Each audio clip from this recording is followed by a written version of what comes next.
우리 다 같이 요한복음 11장 25절에 27절의 말씀을 봉독하시겠습니다.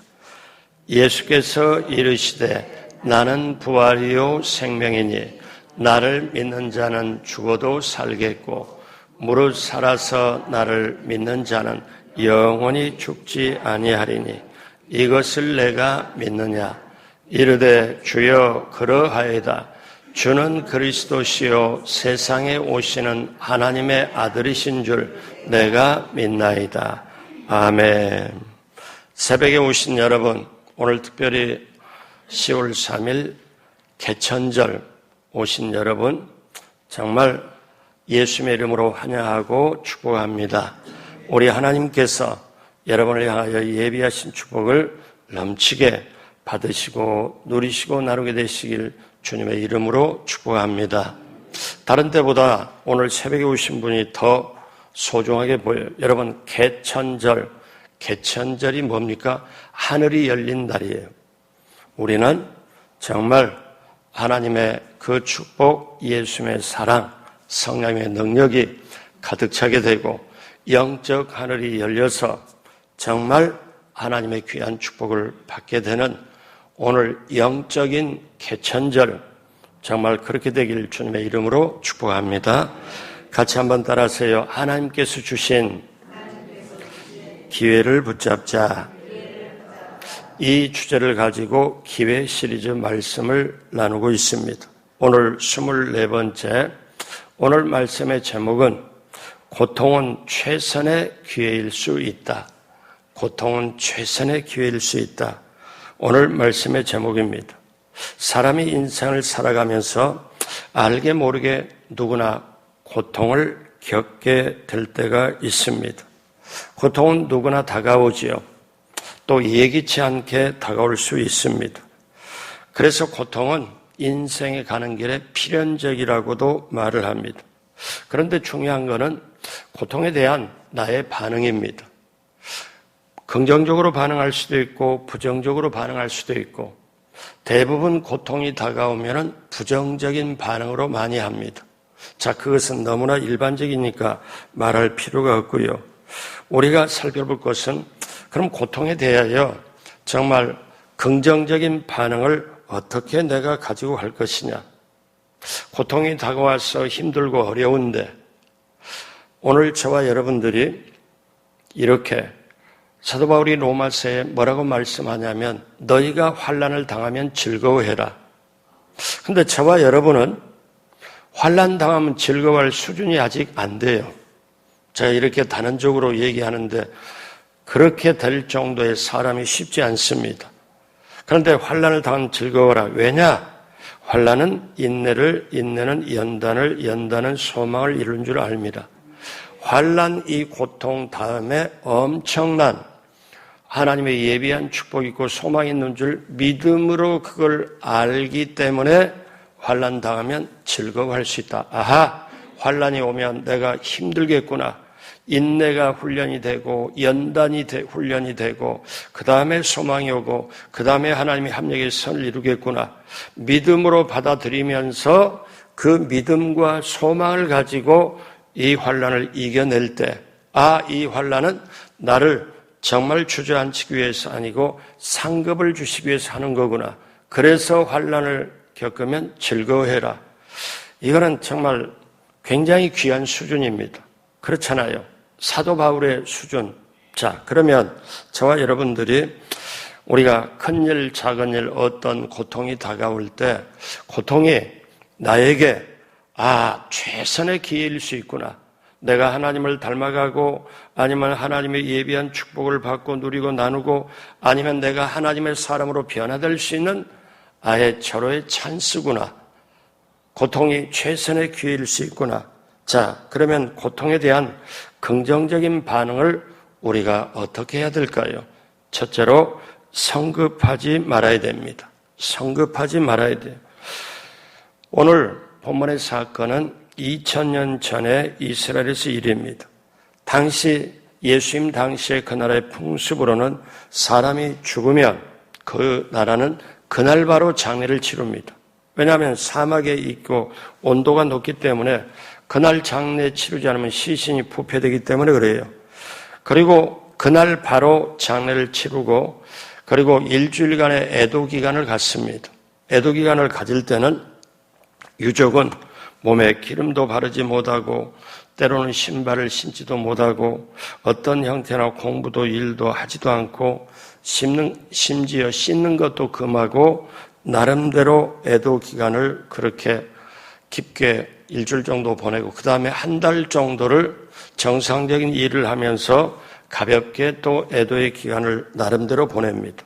자, 오늘 성경 본문에 나사로가 죽게 되었어요.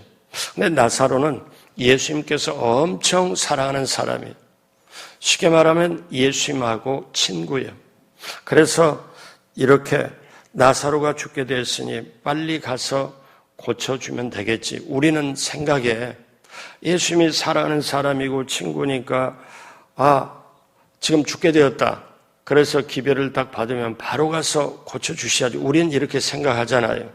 근데 예수님은 느긋합니다. 나사로가 죽게 되었다 소식을 듣고도 바로 가지도 않고 느긋하게 이틀 이상을 머물러요. 자, 예수님의 친구 나사로가 죽은 지 나흘 되던 날에 예수님께서 우리식으로 말하면 문상을 간 거예요. 또 우리식으로 말하면 신방을 간 거죠. 근데 죽은 지 나흘이 됐기 때문에 어떠냐. 나사로 살던 베다니는 예루살렘 성에서 2km 정도 우리말로 말하면 5리 정도 떨어져 있기 때문에 누구나 다 올 수 있고 그래서 그 베다니에 사는 사람도 예루살렘에 사는 사람도 사실 장례에 온 거지요. 자, 그런데 예수님이 이렇게 우리의 도저히 이해가 안 되잖아요. 만약에 여러분 오늘날 지금 사람이 아파요. 운명할 것 같아요. 떠날 것 같아요. 숨을 몰아쉬어요. 목사님한테 급한 전화를 했어요. 지금 이렇게 힘듭니다. 언제 지금 떠날지 모르겠어요. 와서 기도해 주세요. 와서 임종예배 드려주세요. 그런데 목사님이 한 이틀 정도, 사흘 정도 안 가고 느긋했다. 비유 자체가 안 되고 말 자체가 안 되지만 제가 왜 이 말씀을 드리냐. 그 당시에도 분명히 그 나사로의 여동생이 예수님께 전가를 넣었거든요. 지금 우리 오빠 나사로가 지금 죽게 되었다고 와서 지금 기도해달라고 사실 요청했음에 불구하고 예수님 안 가셨거든요. 그런데 이제는 완전히 모든 상황이 끝나고 장례가 다 치렀잖아요. 요한복음 11장 11절에 이 말씀을 하신 후에 또 이르시되 우리 친구 나사로가 잠들어뒀다. 그러나 내가 깨우러 가노라. 이미 이제 죽은 지 나흘 됐는데 나사로가 죽었다고 완전히 그걸 받고 나흘이 됐는데 예수님이 그때 일어서시며 하는 말씀이 자, 우리 친구 나사로가 잠들었다. 이제 깨우러 간다. 이렇게 말합니다. 그리고 나서 제자들에게 나사로가 죽었다는 소식을 전하면서도 예수님께서는 요한복음 11장 15절 다 같이 할까요? 내가 거기 있지 아니한 것을 너희를 위하여 기뻐하노니 이는 너희로 믿게 하려 함이라. 그러나 그에게로 가자 하시니. 그러니까 예수님께는 뜻이 있었던 거예요. 내가 바로 가지 않는 것, 장례 때 거기 바로 가지 않는 것은 너희를 위한 것인데 너희로 믿게 하려 함이라. 여러분 이때 예수님 말씀을 때 제자들도 이해를 못해요. 또 마르다 마리아도 이해를 못해요. 그러니까 예수님이 친구의 죽음 앞에서 전혀 서두르지 않는 모습을 보여줍니다. 그러면 이건 뭐래? 이거는 어떻게? 여러분 우리가 인생을 살아가면서 순발력이 필요할 때가 있어요. 때로는 급하게 한 게 필요할 때가 있어요. 그런데 급하기 때문에 너무나 성급하게 하면 그 이면의 부작용도 적지 않습니다. 우리는 이 성경에서 성급하지 않는 사람 한 사람을 봐요. 그게 마르다입니다. 여러분 마르다 얘기하면 여러분 속에 이런 이미지가 있어요. 오늘 요한복음 11장인데요. 누가복음 10장에 보면 예수님이 마르다의 집에 오셔요. 그때 마르다는 음식 준비가 엄청 어떠냐? 바빠요. 예수님의 식사 대접하려고. 근데 마리아는 예수님하고 같이 바로 옆에서 예수님 하시는 말씀 들으니까 마르다가 예수님께 뭐라고 하느냐 하면은, 아니 주님, 저 동생 좀 꾸짖자고 뭐라고 언일 좀 돕도록 하라고 말씀 좀 해주세요. 저 철없게 주님 옆에서 말씀 듣는다고 그러니까 예수님 뭐라고 말씀하셨어요? 너는 바쁘고 분주하나 마리아는 좋은 것을 선택했으니. 그렇게 하고, 여러분 그 스토리 얘기 알잖아요. 근데 그 마르다가 지금 마르다잖아요. 근데 지금 마르다는 요한복음 11장 20절에 마르다는 예수께서 오신다는 말을 듣고, 그러니까 지금 오빠 나사로 죽고 장례 치르고 죽은 지 나흘 됐어요. 그래서 다 장례 끝났는데 예수님께서 오신다는 소식을 듣고 곧 나가 맞이하되 마리아는 집에 앉았더라.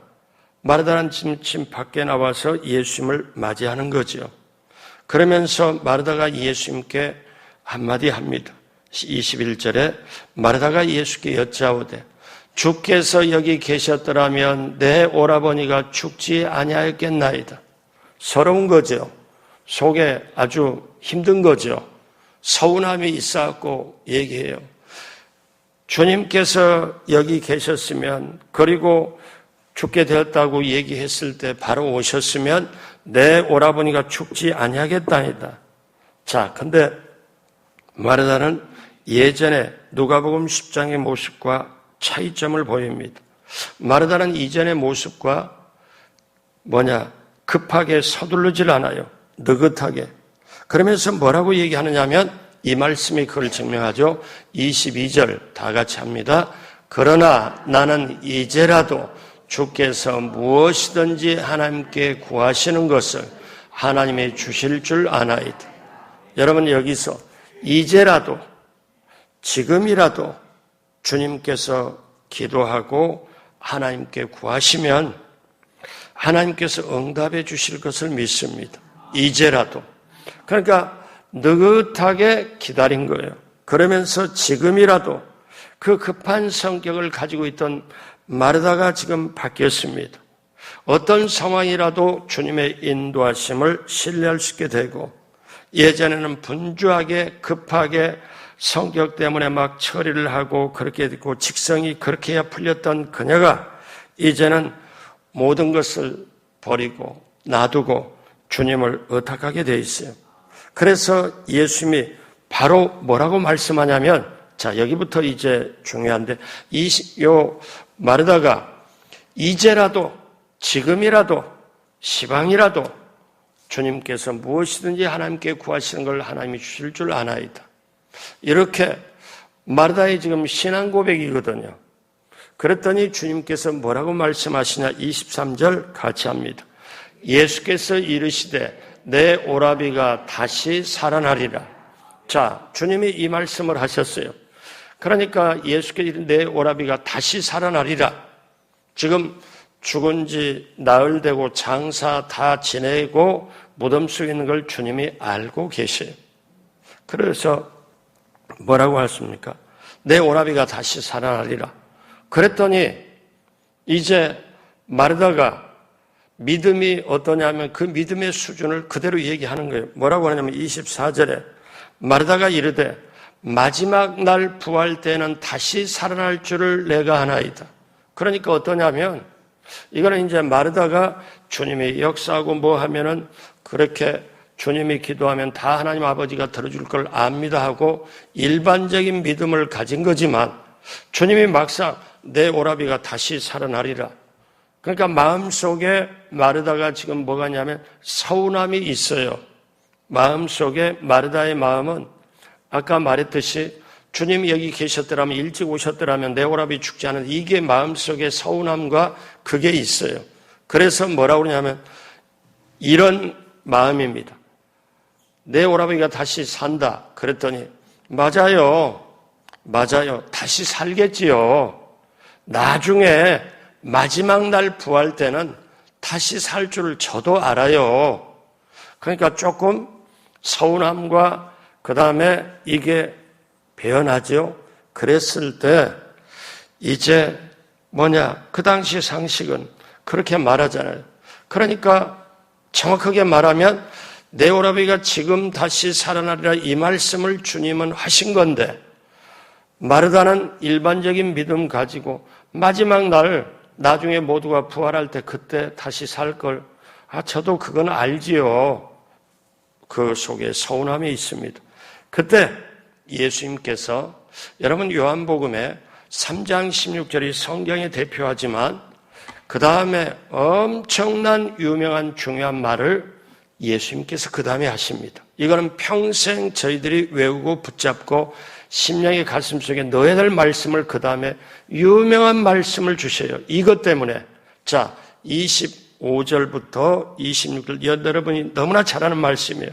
다 같이 합니다. 예수께서 이르시되 나는 부활이요 생명이니 나를 믿는 자는 죽어도 살겠고 무릇 살아서 나를 믿는 자는 영원히 죽지 아니하리니 이것을 내가 믿느냐. 예수님은 지금 부활의 본체예요. 생명의 본체예요. 그러니까 여러분 여기서 이제 마르다에게 예수님이 정확하게 예수님 자신을 드러내면서 말해요. 나는 부활이요 생명이다. 예수님이 부활이요 생명이다. 예수님이 자기 증거를 계속 하십니다. 나는 빛이다. 나는 길이다. 나는 진리다. 나는 생명이다. 근데 여기서 나는 부활이요 생명이다. 예수님이 자기 증거를 분명하게 하죠. 그리고 정말 나를 믿는 자는 영원히 죽지 않겠고 지금 살아서 나를 믿는 자는 영원히 죽지 아니하리라. 그러니까 마르다가 뭐라고 27절에 이르되 주여 그러하이다. 주는 그리스도시요 세상에 오시는 하나님의 아들이신 줄 내가 믿나이다. 이제 보십시오. 마르다의 일반적인 고백, 주님의 말씀, 그 말씀을 듣고 마르다가 믿음이 들어가서 고백을 합니다. 그러하이다. 맞습니다. 주는 그리스도시요 세상에 오시는 하나님의 아들이신 줄 믿습니다. 여러분, 주님의 말씀을 듣고 그대로 여러분 마르다가 고백을 하는 거지요. 그래서 사랑하는 여러분, 신앙의 진수를 아는 사람, 하나님이 역사할 걸 아는 사람, 하나님이 전능하시고 모든 것이 합력의 선을 알 수 있고 선을 이룬다는 걸 아는 사람은 성급하지 않습니다. 급하지 않습니다. 오늘 내가 어떤 말을 듣든 아니면 어떤 상황에 부닥치든 내가 배신을 당하든 아니면 어떤 고통이 갑자기 다가오든 물질이든 아니면 사람에게 고통을 당하든 어떤 일이 다가와도 한 템포, 두 템포 하나님이 역사하실 수 있도록 기다리면서 하나님이 뭐라고 하실 걸 기다리면서 기다리는 거, 이게 믿음이요, 이게 하나님을 신뢰하는 거예요. 그런데 바로 우리는 맞받아치면 내 본성이 나오게 돼 있어요. 저나 여러분이나 똑같습니다. 그러니까 여기 마르다가 장례 치르고 난 다음에 기다리도 그때 주님 오실 때 내가 이제라도 주님 제가 신뢰하지요. 그런데 일반적인 믿음에 주님 말씀이 있으니까 그대로. 그래서 여러분, 저와 여러분들이 하나님을 신뢰한 만큼 우리는 어떻게 해요? 베드로가 그렇게 고백하죠. 5장 6절에 베드로전서 그러므로 하나님의 능하신 손 아래서 겸손하라. 때가 되면 너희를 높이시리라. 때를 기다릴 줄 알아야 돼. 이것이 신앙의 성숙입니다. 그래서 여러분, 하나님의 능하신 손 아래서, 이게 뭐냐면 그 당시 이 손이라는 거는 다스리심, 통치하심, 인도하심, 능력을 말해요. 그래서 하나님의 손 아래서 삶을 살아야 되는 게 저와 여러분일 줄로 믿습니다. 그래서 우리는 하나님의 능하신 손에 산다고 하면 내 능력을 의지하면 안 돼요. 왜 그럴까요? 능력을 주님이 주셨기 때문에. 내 재물을 의지해도 안 돼요. 왜? 재물도 하나님이 주셨기 때문에.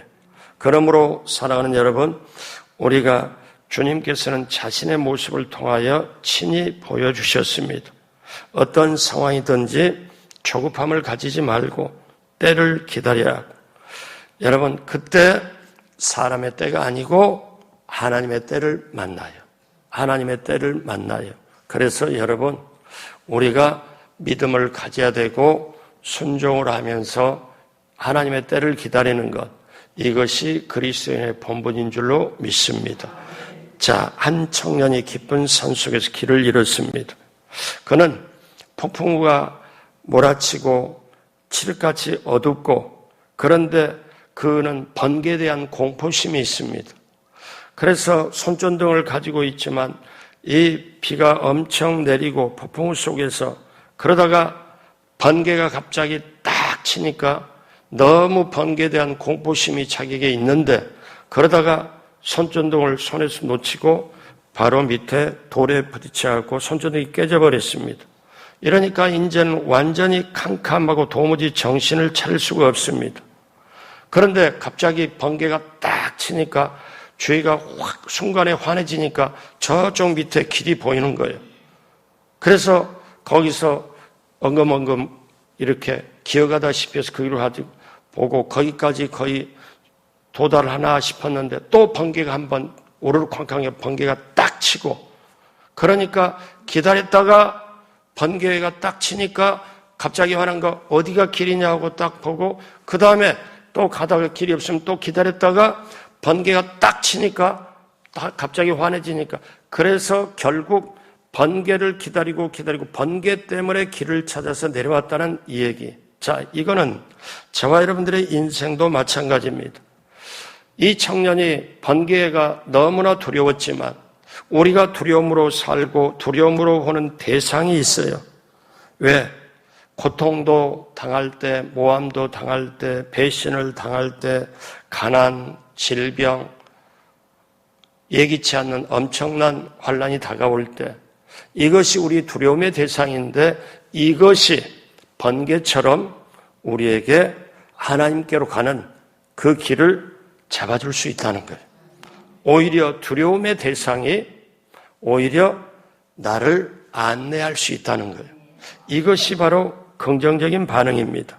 그래서 사랑하는 여러분, 고통에 처했다고 발버둥 쳐서 막 빠져나가려고 하는 게 아니라 그때 하루 기다리고 이틀 기다리고 사흘 기다리면서 기도하면서 하나님이 어떻게 인도하시나고 하나님이 인도하시는 것을 기다리고 그걸 들을 줄 아는 게, 저와 여러분, 저나 여러분이나 어려움 만났을 때 성급하게 하지 말길 주님의 이름으로 축복합니다.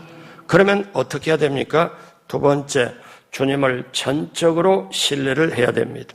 전적으로 신뢰를 해야 돼요. 성도들이 고통을 당할 때 주변에 있는 사람들이 어떠한 반응을 보이는지를 보면 알 수 있습니다.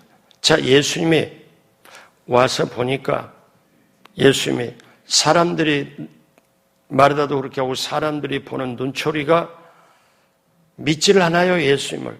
그래서 오늘 요한복음 11장 35절에 예수께서 눈물을 흘리시더라. 사람들이 믿어지지 않는 그곳에. 왜? 사람들이 뭐라고 보냐면은 저분이 나사로하고 친구라고? 저분이 그렇게 기적을 행하는 분이라고? 아니, 그러면 나사로가 죽기 전에 오셔서 살렸어야지. 이게 그들의 눈총이었어요. 그들의 소위 말하면 말을 안 하지만 옆에서 소근소근 하면서 말이 되냐? 이제 와서 다 무덤에 장사 지내는 말이 되냐? 이게 제 얘기가 아니고요. 11장 36절에 자, 예수님이 그들이 전부 안 믿는 분위기 예수님이 애통해서 눈물을 흘리는데 36절에 이에 유대인들이 말하되 보라 그를 얼마나 사랑하셨는가 하며, 사랑했다며, 예수님이 나사로를 사랑했다며, 자기 친구라며 유대인들이 서로 말한 거예요. 예수님이 등장했으니까. 그러면서 하는 말이 37절에 그중 어떤 이는 말하되 맹인의 눈을 뜨게 한 이 사람이 그 사람은 죽지 않게 할 수 없었느냐 하더라. 그러니까 지금 옆에 사람들이 소곤소곤하고 하잖아요. 여러분, 이 옆에 소근소근하는 이 말이 예수님을 눈물을 흘리게는 했지만 마르다나 모든 걸 포함해서 이렇게 예수님이 다 믿지를 않으니까 정말 예수님이 눈물로 흘렸지만 여러분, 이때 사람들이 소근소근하고 뭐라고 하고 왜 책임 못 질 말을 하잖아요. 아니, 저 사람이 맹인 눈을 떠서 그 기적을 행했으면 오셔갖고 살려야지. 아니, 그러고 이게 죽은 다음에 오면 뭔 소용이래? 이런 얘기잖아요. 그럼 그들이 하는 말이 나사로를 살릴 수 있습니까? 그들이 하는 말이 지금 마르다를 위로를 주는 말입니까? 하나도 아니거든요. 여러분, 항상 세상은 이런 말을 해요. 한마디로 말해서 예수님의 능력을 의심하지요. 그래서 이에 그들이 하는 말이 예수님 듣잖아요. 듣고 나서 예수님이 속이 상한 거예요. 엄청 상해. 왜? 11장 38절에 이에 예수께서 다시 속으로 비통하게 여기시며, 이전에 눈물을 흘렸거든요. 근데 옆에 사람들이 뭐라고 하는 말이 예수님 다 듣고 예수님의 능력, 하나님의 아들 그리스도 전능자로 오시는 분을 전혀 인정을 안 해요. 인정을 안 하고, 그러니까 다시 예수님이 그 말을 듣고 속으로 비통 여기시며 무덤에 가시니 무덤으로 가자. 무덤으로 갔습니다. 자, 무덤이 굴이라 돌로 막았거늘 예수님은 이때 어떻게 하십니까? 자, 이제 여러분 보십시오. 예수님은 사람들의 불신앙에 분노가 한 거죠. 다시 속을 상하고 비통이 여긴 거죠. 여러분, 잠깐 마가복음 9장에 보면 여러분이 잘 아는 내용이 있어요. 벙어리 귀신 들린 아들을 예수님께 데리고 온 아버지. 그런데 제자들이 만나서 안수하고 뭐해도 제자들이 못 고쳤습니다. 그러다 예수님이 변화산에 내려오셔가지고 예수님 보고 아들에게 어떠냐면 그 아들을 데리고 예수님께, 자, 제자를 못 고쳤으니 선생님이니까 무엇을 하실 수 있게, 선생님은 제자보다 조금 낫지 않겠습니까? 선생님이 좀 할 수 있거든 한번 해보시면 어때요? 제가 지금 너무 간절합니다. 그랬더니 예수님 뭐라고 말씀하냐면은 이렇게 할 수 있거든이 무슨 말이냐? 믿는 자에게는 능히 하지 못할 일이 없느니라. 그때 아이의 아버지가 뭐라고 하냐면, 주여, 나 믿음 없는 걸 도와주십시오. 나 믿음 없는 걸 도와주십시오. 예수님의 말씀을 듣고 보니까 자기 믿음이 없는 거를. 그때 예수님이 너 믿음이 없으니까 다시 믿음 채워가지고 다음에 애 데리고 다시 와라. 이렇게 하지 않고 그 자리에서 고쳐주셨어요. 사랑하는 여러분, 우리는 주님 앞에 나가서 솔직하게 고백해야 돼요. 어떻게? 제가 믿음이 없습니다. 도와주십시오. 오해하지 말고 들으세요. 저나 여러분이나 왜 믿음이 없으면서 믿음이 있는 척 합니까? 아니잖아요. 그런데 아이의 아버지가 솔직하게 뭐라고 그래요? 자, 제 믿음이 없는 걸 도와주십시오. 제가 믿음이 없는 고백을 했습니다. 그래서 예수님의 말씀으로 할 수 있거든이 무슨 말이냐? 믿는 자에게는 능히 하지 못할 일이 없느니라. 그러니까 그 믿음 위에 주님이 역사하신다는 거예요. 믿음 위에. 그런데 문제는 내가 믿음이 없어요. 믿음 고백이 없어요. 그러면은 주님 역사를 받아낼 수가 없지요. 그러니까 예수님은 아이의 아버지에게 믿음을 넣어주면서 그 믿음 위에 역사를 해주시는 우리 주님. 오늘 지금 우리가 믿는 살아계신 주님인 줄로 믿습니다. 그래서 사랑하는 여러분, 우리도 하나님 앞에 고백을 해야 돼요. 주님, 제가 믿음이 적습니다. 없다고 말하면 안 돼요.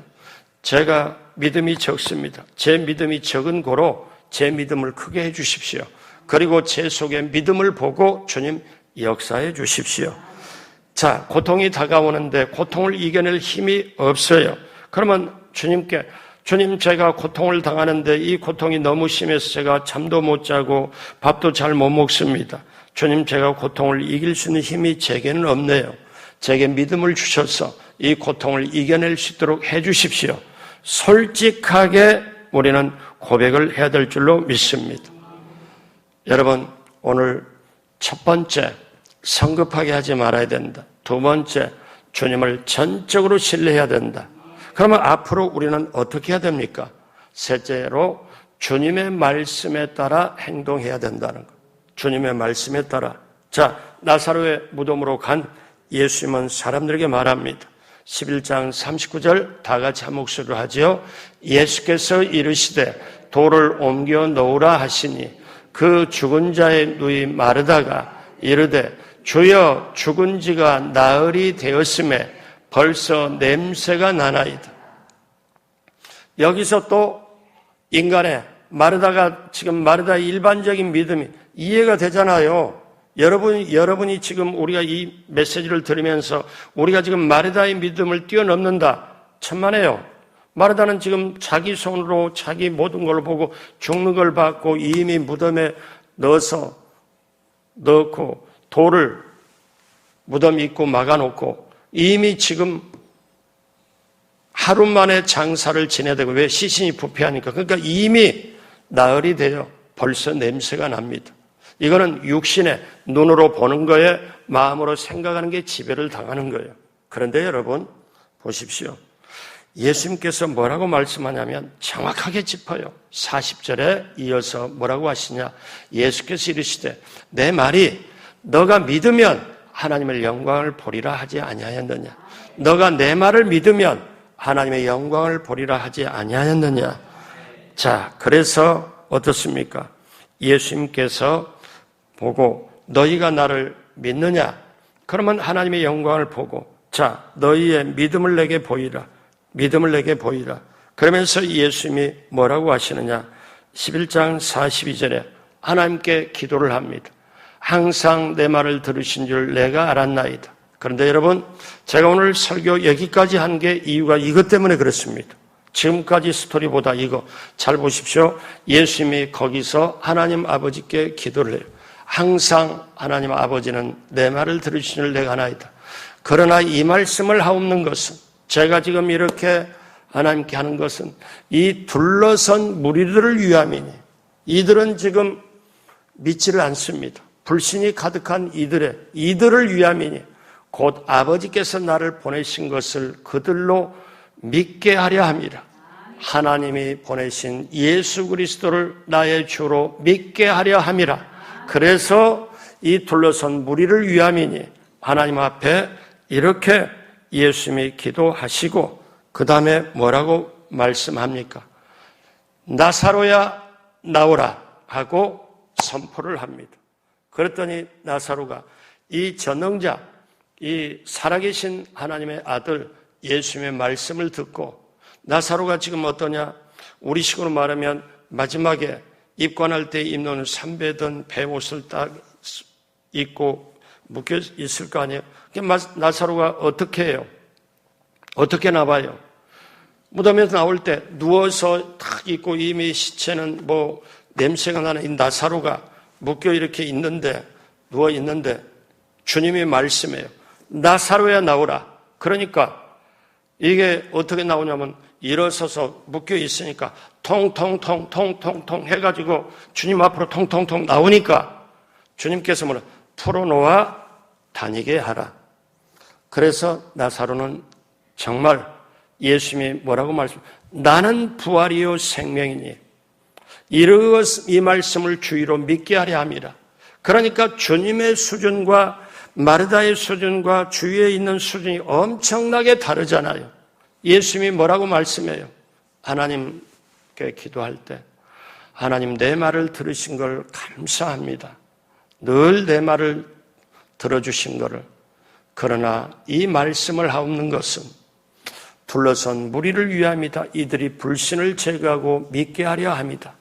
곧 아버지께서 나를 보내신 것을 메시아로 구세주로 구원의 주로 보낸 것을 그들로 믿게 하려 함이라. 여러분 이 믿음이 오늘 이 새벽에 떠지게 되기를 주님의 이름으로 축복합니다. 이제 말씀을 마무리합니다. 여러분 예수님은 장례식을 집례한 적이 없습니다. 3년 반 동안 메시아 공생을. 왜냐?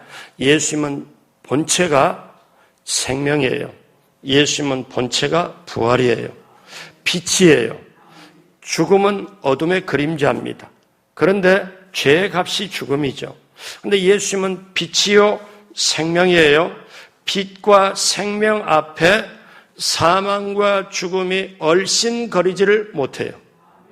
그러니까 예수님은 장례를 집례할 필요가 없고 하지도 않으셨고, 예수님이 나인성의 과부가 자기 아들이 죽었을 때 자기 모든 소망이 죽은 거나 마찬가지잖아요.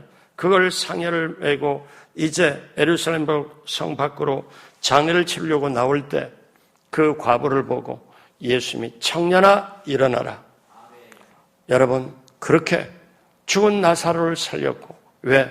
예수님은 생명이기 때문에, 본체이기 때문에, 빛이기 때문에 예수님 말 한마디면 그대로, 왜?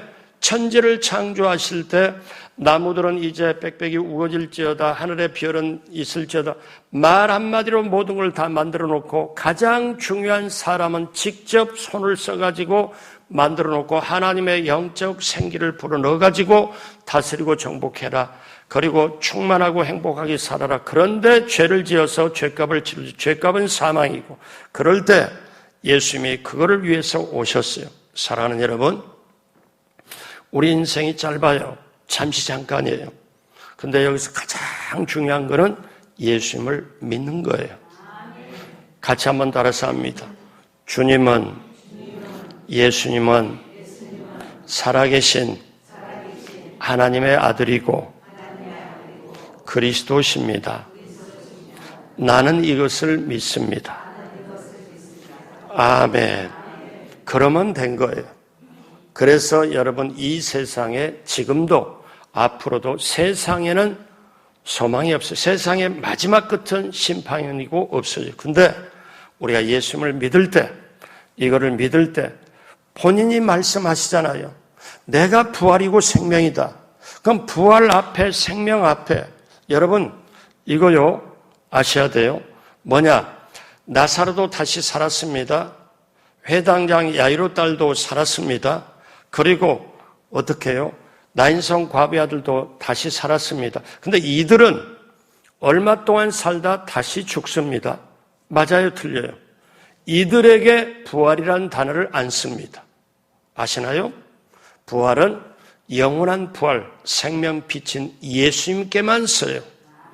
그런데 예수님을 믿어지고 예수님이 그 모든 걸 자기 인생에 그대로 하면 예수님이 부활의 첫 열매가 됐으므로 그 다음 믿는 사람은 부활의 그 다음에 열매가 돼서 우리도 그대로 부활할 수 있다는 거예요.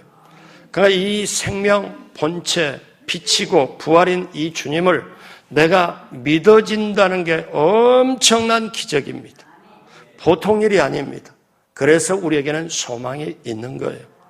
사랑하는 여러분, 우리에게 고통은 다가올 수 있어요. 힘든 것도 다가올 수 있어요. 그리고 정말 어려움도 만날 수 있어요. 갑자기 몸이 아프거나 암이 걸리거나 아니면 뭐 어떤 거라도 우리는 그렇게 겪을 수 있습니다. 그럴 때 우리는 하나님을 신뢰하고, 자, 왜 이런 상황을 하나님이 허락하셨나? 왜 이런 말을 듣게 하나? 왜 이런 것을 겪게 하나? 왜 이 상황을 하나님께서 허락하시나?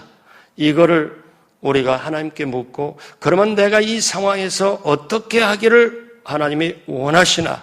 이거를 초점을 맞추고 우리는 하루나 이틀, 사흘을 기다리면서 하나님의 말씀을 들어야 돼요. 그래서 성급하지 말아야 돼요. 그리고 주님을 전적으로 신뢰를 해야 돼요. 그리고 주님 말씀하시면 그 말씀을 따라서 행동을 해야 돼요. 믿어라. 그럼 믿고 돌을 옮겨 놓으라. 옮겨 놓고. 주님은 아세요. 돌을 옮겨 놓는 건 우리가 할 수 있는 일이고, 우리는 죽은 지 나흘이 돼서 냄새가 납니다. 내가 고백할 수 있는. 그러나 우리 주님은 생명의 본체이기 때문에 살릴 수 있는 분이고 당연히 하기 때문에 돌을 옮겨 놓는 것은 내가 할 일이고, 여러분 믿음이 없으면 돌을 옮겨 놓지 못합니다. 왜? 아니 이게 다시 문 열어서 어떻게 하게? 그런데 주님 말씀하니까 그 말씀대로 그대로 따르잖아요. 돌을 옮겨 놓는 건 내가 할 일. 그게 기도예요. 그게 순종이에요.